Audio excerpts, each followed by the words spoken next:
ଘରର ସବୁ କାମ ଯଦି ଆମେ ଟିକେ ଚାଲାକରେ କରିବା ଆମ କାମ ଅତି ସରଳ ଆଉ ସହଜ ମଧ୍ୟ ହେଇପାରିବ। ଆଜିର ଟିପ୍ ଗୁଡ଼ାକ ସମ୍ପୂର୍ଣ୍ଣ ନୂଆ ନୂଆ ଟିପ୍ ଅଛି। ଭିଡ଼ିଓକୁ ଜମା ବି ସ୍କିପ୍ କରନ୍ତୁନି, ଦେଖନ୍ତୁ। ନମସ୍କାର, କୁକ୍ ୱିଥ୍ ମୋଚାନ୍ ଚ୍ୟାନେଲକୁ ବହୁତ ବହୁତ ସ୍ୱାଗତ। ଆମେ ସମସ୍ତେ ଆଳୁ କାଟୁଛେ, ତାର ଚୋପା ନିଶ୍ଚୟ ଛଡ଼ଉଛେ। ନୂଆ ଆଳୁ ହେଲେ ମଧ୍ୟ ତା ଚୋପା ଛଡ଼ଉଛେ, ପୁରୁଣା ଆଳୁ ହେଲେ ମଧ୍ୟ ତାର ଚୋପାକୁ ଆମେ ଛଡ଼ଉଛେ, ତାପରେ ଯାଇକି ରାନ୍ଧୁଛେ। ଏଇ ଆଳୁ ଚୋପାକୁ ଆମେ ଯଦି ନ ଫିଙ୍କିକି ବହୁତ ବଢ଼ିଆ କାମରେ ଲଗାଇ ପାରିବା, କେତେ ପ୍ରକାର କାମରେ ଲାଗିପାରିବ। କିନ୍ତୁ ମୁଁ ଆଜି ଗୋଟିଏ ପ୍ରକାର କହୁଛି। ଦେଖନ୍ତୁ, ଆଳୁ ଚୋପା ଏତକ ବାହାରିଲା, ଆଉ ଏ ଆଳୁ ଚୋପାକୁ ଆଜି ମୁଁ ଜମା ବି ନ ଫିଙ୍ଗିକି ଆପଣମାନଙ୍କୁ ଦେଖାଉଛି। ଦେଖନ୍ତୁ, ଗ୍ୟାସ୍ରେ ଯେତେ ସବୁ ତେଲ ଛିଟିକା ପଡ଼ିଥିବ, ଯେତେ ଅସନା ପଡ଼ିଥିବ ରାନ୍ଧି ସାରିଲା ପରେ ଯଦି ଆମେ ଏ ଆଳୁ ଚୋପାକୁ ଏମିତି ଭାବରେ ଦେଇକି ସଫା କରିବା, ସବୁ ତେଲ ଚିକିଟା ଏଥିରେ ଯେତେ ଥିବ ସବୁ ଛାଡ଼ିଯିବ। ଆମକୁ ଆଉ ସର୍ଫ ଗୁଣ୍ଡ ପକାଇବାକୁ ପଡ଼ିବନି, କିମ୍ବା ସାମ୍ପୁରେ ଆମେ ସଫା କରୁଛେ ତା ମଧ୍ୟ ଆମକୁ କରିବାକୁ ପଡ଼ିବନି। ଏଇ ଆଳୁ ଚୋପା ଆମକୁ ଅତି ସହଜରେ ତେଲ ଚିକିଟା ସବୁ ସଫା କରିଦେବ, ବଢ଼ିଆ ଭାବରେ ଗ୍ୟାସ୍ ସଫା ହେଇଯିବ। ତାପରେ ଆଣିକି ଗୋଟେ ଓଦା କପଡ଼ା ଆମେ ପୋଛିଦେବା। ଆଳୁ ଚୋପାଟା ଫୋପଡ଼ା ହେଇଥାନ୍ତା, ଆମେ ଏଥିରେ ଗ୍ୟାସ୍ ପୋଛିଦେଲେ ଆମର ଯେଉଁ ସାମ୍ପୁ ପକାଇଥାନ୍ତେ କିମ୍ବା ସର୍ଫ ପକାଇଥାନ୍ତେ ତାହା ମଧ୍ୟ ବଞ୍ଚିଗଲା, ଆଉ ଗ୍ୟାସ୍ ମଧ୍ୟ ଆମର ବହୁତ ବଢ଼ିଆ ଭାବରେ ପରିଷ୍କାର ହେଇଗଲା। ଯେତେବେଳେ ବି ଆପଣ ଆଳୁ କାଟୁଛନ୍ତି, ଆଳୁ ଚୋପାକୁ ଜମା ବି ନ ଫୋପାଡ଼ି ଏମିତି ଗ୍ୟାସ୍ ପୋଛନ୍ତୁ। ଯିବା ଏବେ ନେକ୍ସଟ ଟିପ୍କୁ। ଏଇ ହ୍ୟାଙ୍ଗରରେ ମୋତେ କିଛି ଜିନିଷ ଟଙ୍ଗେଇବାର ଅଛି। ଦେଖନ୍ତୁ, ଜୋତା ହେଉ କିମ୍ବା କୌଣସି ଭାରି ଜିନିଷ ହେଉ ଆପଣ ଯଦି ଟଙ୍ଗେଇବାର ଅଛି, ଯଦି ଆପଣ ଟଙ୍ଗଉଛନ୍ତି ସାଙ୍ଗେ ସାଙ୍ଗେ ଗଳି ପଡ଼ୁଛି, ହ୍ୟାଙ୍ଗରରେ ରହୁନି, ସେତେବେଳେ ଆମେ କ'ଣ କରିବା, ଏମିତି ରବର ଦୁଇଟା ନେଇଯିବା, ଯୋଡ଼ିକିରି 2-3ଟା ରବର ନେଇଯିବା, ହ୍ୟାଙ୍ଗରରେ ଲଗାଇଦେବା। ଏଠି ମୁଁ 2 ପଟରେ ଲଗାଇ ଦେଉଛି, ଆଉ 2 ପଟରେ ମୋତେ ଟଙ୍ଗେଇବାର ଅଛି। ଆପଣ ଯେତେଟା ଜରି ଟାଙ୍ଗି ପାରିବେ। ଏଇଠି ମୁଁ ଜୋତା ଜରିକି ଦେଖନ୍ତୁ ଟାଙ୍ଗୁଛି, ଆଉ ଯେତେ ଟାଙ୍ଗିଲେ ବି ଇଏ ଗଳି ପଡ଼ିବନି, ସାଙ୍ଗେ ସାଙ୍ଗେ ସେଇଠିକିନା ରହିବ।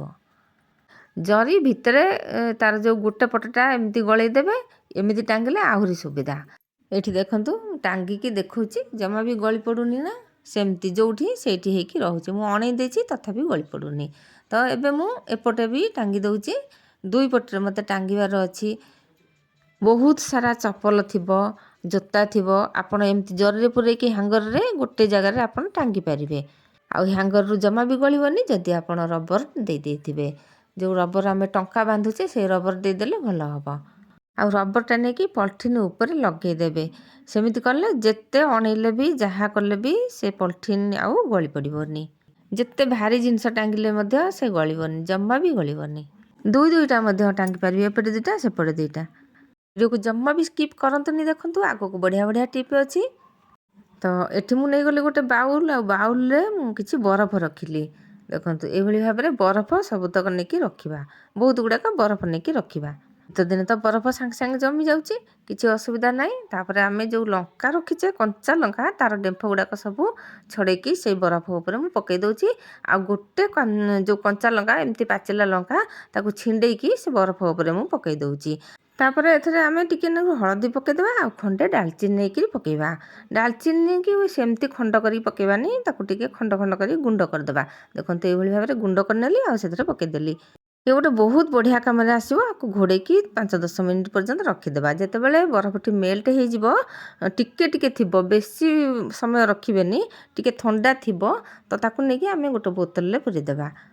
ଆଉ ସେଇ ଲଙ୍କା ଡେମ୍ଫ, ଲଙ୍କା ଆଉ ସେ ଯେଉଁ ଡାଲଚିନି, ତାହା ସହିତ ଆମେ ବୋତଲରେ ପୁରେଇବା।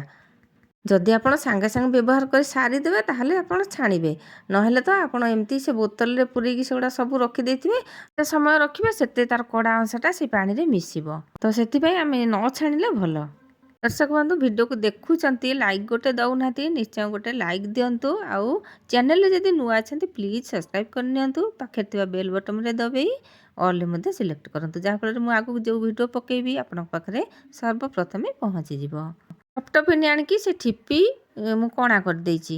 ତାପରେ ଦେଖନ୍ତୁ, ଗଛରେ ନେଇକି ଛିଞ୍ଚିବା। ଗୋଲାପ ଗଛ ହେଉ, ଫୁଲ ଗଛ ହେଉ, ତୁଳସୀ ଗଛ ହେଉ, ଯେଉଁ ଗଛ ଆପଣଙ୍କର ପୋକ ଲାଗୁଥିବ ସେ ଗଛରେ ଆପଣ ଛିଞ୍ଚି ପାରିବେ। ଗଛ ମୂଳକୁ ଟିକେ ଟିକେ ଖୁସେଇକି ସେଥିରେ ତା ମୂଳରେ ପାଣିଟା ଦେଇପାରିବେ, ଭଲ ଗ୍ରୋଥ୍ ହେବ। ପୋକ ତ ଲାଗିବନି, ପିମ୍ପୁଡ଼ି ବି ଆସିବେନି। କେତେ ପ୍ରକାର ଛୋଟ ଛୋଟ ପୋକ ହୁଏ, ସେମାନେ ଆଉ ହେବେନି ଏଇ ପାଣି ଛିଞ୍ଚିଲେ। ତ ଏବେ ଯିବା ନେକ୍ସଟ ଟିପ୍କୁ। এইଭଳି ଡବା ହେଉ, ଟିଣ ଡବା ହେଉ, ଆମେ କ'ଣ କରୁ, ବିସ୍କୁଟ୍ ଆଣୁ, ସେଥିରେ ଖୋଲିକିରି ବିସ୍କୁଟ୍କୁ ପୁରେଇ ଦେଉ। କିଛି ଦିନ ରହିଲା ପରେ ବିସ୍କୁଟ୍ ସିପିଯାଏ କିମ୍ବା ପିଲାମାନେ ଯେତେବେଳେ ଖାଉଥିବେ ତାର ଠିପିକୁ ଖୋଲା ରଖିଦେଇଥିବେ କିମ୍ବା ଢିଲା ରଖିଦେଇଥିବେ। ଆଉ ଢିଲା ନ ରଖିଲେ ବି କିଛି ଦିନ ରଖିଲା ପରେ ଏଇଭଳି ବୋତଲରେ ଯଦି ରଖିଥିବେ ତାହେଲେ ସେ ସିପିଯାଏ ବିସ୍କୁଟ୍। ତ ଆମେ କ'ଣ କରିବା, ଯେତେବେଳେ ବିସ୍କୁଟ୍ ଆଣୁଛନ୍ତି ବିସ୍କୁଟ୍କୁ ଆମେ ଖୋଲିକିରି ଡବାରେ ପୁରେଇବା ଆଉ ତାର ଜରିକୁ ଜମା ବି ଫୋପାଡ଼ିବାନି। ଏଇ ଜରି ଆମର ବହୁତ ବଢ଼ିଆ କାମରେ ଆସିବ ଯଦି ଆମେ ସେଇ ଡବାରେ ଏଇ ଜରିକୁ ଖୋଲିକି ସେ ଜରିକୁ ତା ଡବା ଉପରେ ଆମେ ଦେଇଦେବା, ତା ଉପରେ ଆମେ ଖାପ ଦେବା। ଏଇଠି ଦେଖନ୍ତୁ ବିସ୍କୁଟ୍ ପଶିଲା, ଆମେ ସିଧା କ'ଣ କଲେ ନା ଏମିତି ତାର ଖାପଟାକୁ ଦେଇଦେଲେ। ତ ଏମିତି ନ ଦେଇକି ଆମେ କ'ଣ କରିବା, ସେଇ ବିସ୍କୁଟ୍ ଜରିକୁ ଆଣିବା, ବିସ୍କୁଟ୍ ଜରିକୁ ସେଇ ଡବା ଉପରେ ଏମିତି ଦେଇଦେବା, ଦେଇକି ତା ଉପରେ ଆମେ ଖାପ ଦେବା। ଏମିତି କଲେ ଟାଇଟ୍ ହେଇକି ରହିବ, ଜମା ବି ଏୟାର ଯିବନି ଆଉ ବିସ୍କୁଟ୍ ଯେତେ ଦିନ ରଖିଲେ ବି ସେ ସିପିବନି। ଆଉ ଯେତେବେଳେ ବି ପିଲାମାନେ ଆଣିବେ କିମ୍ବା ଆମେ ଆଣିବା, ଆମେ ତାକୁ ଖୋଲିବା, ପୁଣି ସେଇ ଜରିକୁ ଦେଇକି ଏମିତି ଖାପ ଦେଇଦେବା। ଚାଲନ୍ତୁ ଦେଖିବା ନେକ୍ସଟ ଟିପ୍ରେ କ'ଣ ଅଛି। ଆଳୁ ଗୋଟେ ଭଲ ଭାବରେ ଧୋଇ ଧାଇକି ନେଇ ଆସିବା। ମୁଁ ଭଲ ଭାବରେ ଧୋଇକି ନେଇ ଆସିଛି ଆଉ ତାକୁ ଗ୍ରେଟ୍ କରିଦେଉଛି।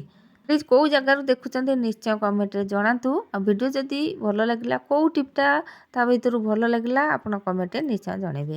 ଯଦି ଭିଡ଼ିଓଟି ଭଲ ଲାଗିଛି ସାଙ୍ଗମାନଙ୍କୁ ସେୟାର କରିବେ ଆଉ ଲାଇକ୍ ଗୋଟେ ନିଶ୍ଚୟ ଦେବେ। ଘରକୁ ଆମେ ସବୁବେଳେ କ୍ଷୀର ଆଣୁଛେ। କ୍ଷୀର କ'ଣ ହେଉଛି ନା ଆମେ ବସଉଛେ, କ୍ଷୀର ଯେତେବେଳେ ସରିଯାଉଛି ସେ ଜାଗାଟାକୁ ଆମେ ପାଣି ପୁରେଇ ଦେଉଛେ କିମ୍ବା ଥୋଇ ଦେଉଛେ, ବିଲେଇ ଫିଲେଇ ଚାଟି ଦେଉଛି କିମ୍ବା ଆମେ ମାଜି ଦେଉଛେ ତାକୁ ଧୋଇକି। ତ କେତେ ତା ଦେହରେ ତେଲ ଅଂଶ ଘିଅ ଅଂଶ ରହିଛି ଆପଣମାନେ ତାକୁ ଜାଣିପାରିବେ। ତ ଏବେ ସେଥିରେ ମୁଁ ନେଇଯାଉଛି 1 ଚାମଚ ଅଟା ଆଉ ସେଥିରେ ନେଇଯାଉଛି ଏଇ ଆଳୁକୁ। ଏଇ ଆଳୁ ଯେଉଁ ଗ୍ରେଟ୍ କରିଛି ତାକୁ ଭଲ ଭାବରେ ଆମେ କ'ଣ କରିବା ନା ଏଭଳି ଭାବରେ ଚିପୁଡ଼ି ଦେବା, ଭଲ ଭାବରେ ଚିପୁଡ଼ି ଦେବା। ଏଇ ଆଳୁର ରସଟା ହିଁ ଆମକୁ ଦରକାର ଅଛି। ଆଉ କ୍ଷୀରରେ ଯେତିକି ସବୁ ଲହୁଣୀ ଅଂଶ ଅଛି ସେଇ ତାଟିଆରେ ସବୁ ଅଛି। ଯେଉଁ ଜାଗାରେ ଆମେ କ୍ଷୀର ବସଉଛେ ସେ ଜାଗାରେ ଯେତେ ସବୁ ଲହୁଣୀ ଅଂଶ ସେଇ ଜାଗାରେ ରହିଥାଏ। ଆମେ ତାକୁ ନ ଜାଣିକି ଫୋପାଡ଼ି ଦେଇଥାଉ କିମ୍ବା ପାଣି ପୁରେଇ ଦେଇଥାଉ କିମ୍ବା ମାଜି ଦେଇଥାଉ। ତ ଆମେ ଆଜି ନ ମାଜିକି ତାକୁ ଅଟା ଦେଇକି ଭଲ ଭାବରେ ଚକଡ଼ି ଦେଲି ଦେଖନ୍ତୁ। ଆଉ ସେ ଆଳୁ ରସଟା ହିଁ ଦେବେ, ପାଣି ଜମା ଦେବେନି। ଟିକେ ଶୁଖିଲା ଶୁଖିଲା ହେଇଗଲା ଆଉ ସେଇ ଆଳୁ ଯେଉଁ ଅଛି ତା ଦେହରେ ଆଉ ଟିକେ ପାଣି ଦେଇକି ଆଉ ଟିକେ ଚିପୁଡ଼ି ଦେବା ଭଲ ଭାବରେ। ତାର ଆଉ ଯେତେ ସବୁ ଆଳୁର ରସ ଥିବ ସବୁ ବାହାରି ଆସିବ। ଟିକେ ନାକୁରୁ ପାଣି ଏଇଠି ପକେଇଦେଲି ଆଉ ତାପରେ ଭଲ ଭାବରେ ପୁଣି ଆଉ ଥରେ ଚିପୁଡ଼ି ଦେଲି, କାରଣ ଅଟା ଗୁଳାଟା ଟିକେ ଶୁଖିଲା ଶୁଖିଲା ହେଇଛି। ଟିକେ ଯେମିତି ନସନସିଆ ଭଳିଆ ହେବ ସେଇଭଳି ଭାବେ ଆମେ ତିଆରି କରିବା। ଆଉ ଟିକେ ଭଲ ଭାବରେ ତାକୁ ଚକଟିକି ମିଶାଇ ଦେବା ଭଲ ଭାବରେ। ଦେଖନ୍ତୁ ସବୁତକ ମୁଁ ପୁଣି ଆଉ ଥରେ ଚିପୁଡ଼ି ଦେଲି ଆଉ ଯେତିକି ରସ ବାହାରିଲା ସେଥିରେ ଅଟାକୁ ଭଲ ଭାବରେ ଆଉ ଟିକେ ମିଶାଇ ଦେଲି। ଶୀତ ଦିନେ ଗୋଡ଼ ଫାଟୁଛି ଆଉ ଶୁଖିଲା ଶୁଖିଲା ଭଳିଆ ଲାଗୁଛି, ତ ଆକୁ ଆପଣ କ'ଣ କରିବେ, ରାତିରେ ତାକୁ ଏମିତି ଭାବରେ ମସାଜ କରିବେ, ଗୋଡ଼ରେ ହାତରେ ସବୁ ମସାଜ କରିବେ। ତାର ଯେଉଁ ଲହୁଣୀ ଅଂଶ ଅଛି ଘିଅ ଅଂଶ ଅଛି ସେଥିରେ ସବୁ ଗୋଡ଼ରେ ହାତରେ ଲାଗିବ। ଆଉ ଆଳୁର ଯେଉଁ ରସଟା ବଢ଼ିଆ କ୍ଲିନ୍ କରିବ। ଆଉ ଅଟାର ଯେଉଁ ଚୋକଡ଼ ଅଂଶ ଅଛି ଖଦଖଦଡ଼ିଆ ଭଳିଆ ଟିକେ ଟିକେ ଅଛି ସିଏ ବି ବଢ଼ିଆ ସଫା କରିବ। ଗୋଡ଼ ହାତରେ ଯେତେ ସବୁ ମଳି ଫଳି ଥିବ ସବୁ କ୍ଲିନ୍ କରିଦେବ। ଏଇ ମିଶ୍ରଣରେ ଯଦି ଆମେ 8 ଦିନ ପର୍ଯ୍ୟନ୍ତ ହାତ ଗୋଡ଼କୁ ଏମିତି ଭାବରେ ମସାଜ କରିବା ତ ଦେଖିବେ ଆପଣଙ୍କ ହାତ ନରମ ହେଇଯିବ ଆଉ ଫାଟିବାରୁ ମଧ୍ୟ କମ୍ ରହିବ। ଗୋଡ଼ ହାତ ସବୁ ଚିକ୍କଣ ଦେଖାହେବ। ଆଉ ରାତିରେ ଆକୁ ଲଗେଇବେ ଆଉ ତାପରେ ଟିକେ ଟିକେ ଉଷୁମ ପାଣିରେ ଧୋଇଦେବେ। ମାର୍କେଟରୁ କେତେ ପ୍ରକାରର କ୍ରିମ୍ ଆଣିକି ଲଗାଉଛନ୍ତି, ଯଦି ଘରେ ଆମେ ଏଇଭଳି ଭାବରେ କ୍ରିମ୍ ଭଳିଆ ତିଆରି କରିକି ଲଗେଇବା, ଫୋପଡ଼ା ହେଉଥିବା ଜିନିଷ ଆମେ ଯଦି ବ୍ୟବହାର କରିକି ଆମ ହାତ ଗୋଡ଼କୁ ସୁରକ୍ଷିତ ରଖିପାରିବା ଏଇ ଶୀତ ଦିନେ, ଆମର ବହୁତ ସାରା ପଇସା ବଞ୍ଚିବ ଆଉ କେମିକାଲ ଜିନିଷ ବ୍ୟବହାର କରିବାରୁ ମଧ୍ୟ ବଞ୍ଚିତ ରହିବା। ସାଙ୍ଗେ ସାଙ୍ଗେ ଦେଖିପାରୁଥିବେ କେତେ ଗୋଡ଼ଟା ଚିକ୍କଣ ଦେଖାହେଲା। ଗୋଟେ ଗୋଡ଼ ଲଗେଇକି ଦେଖେଇଛି ଆଉ ଗୋଟେ ଗୋଡ଼ ଲଗେଇନି, ଦେଖନ୍ତୁ ଏ ଗୋଡ଼ଟା କେତେ ଚିକ୍କଣ ଦେଖାଯାଉଛି। ପୁଣି ଆଗକୁ ଆସିବି ଏମିତି ନୂଆ ନୂଆ ଟିପ୍ ନେଇ, ସେ ପର୍ଯ୍ୟନ୍ତ ରହୁଛି। ଜୟ ଜଗନ୍ନାଥ।